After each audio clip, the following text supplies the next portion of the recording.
My name's Arl W. Allred. I was born 19 January 1930 at Neola, Utah.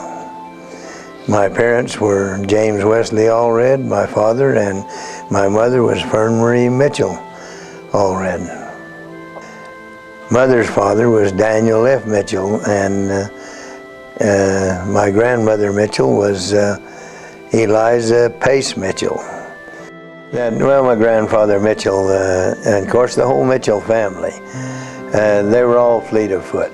And we were home on vacation from Libya in Neola, and you children, Elizabeth, Kathy, you were little children in the primary program. And they were putting on that program, and they were reading some of the minutes in the diary from the old Hayden ward where Grandfather Mitchell lived at that early time. And they had a field day at the ward party or something like that.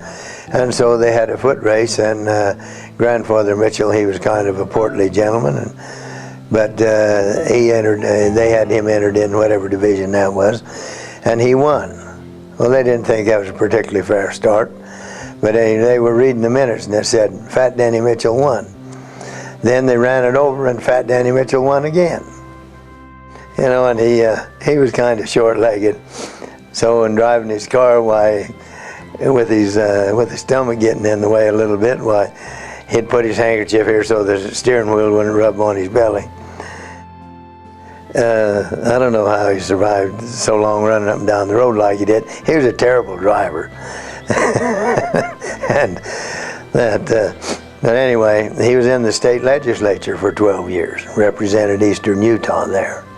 And on their way out to the legislative session, he and grandmother, and the highway used to go right through Park City where the railroad track was coming from the mine. Here's a train coming slowly up the track, and it's in the wintertime, and he puts on the brakes and slides up on the railroad track.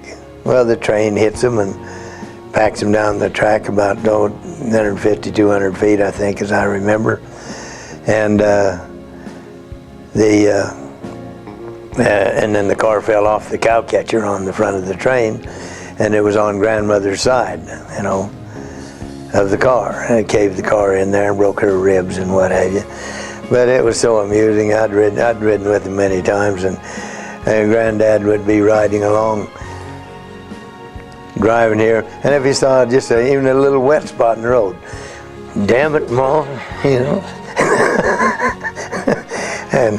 But what a fine gentleman he was, and grandmother was the sweetest soul you ever saw.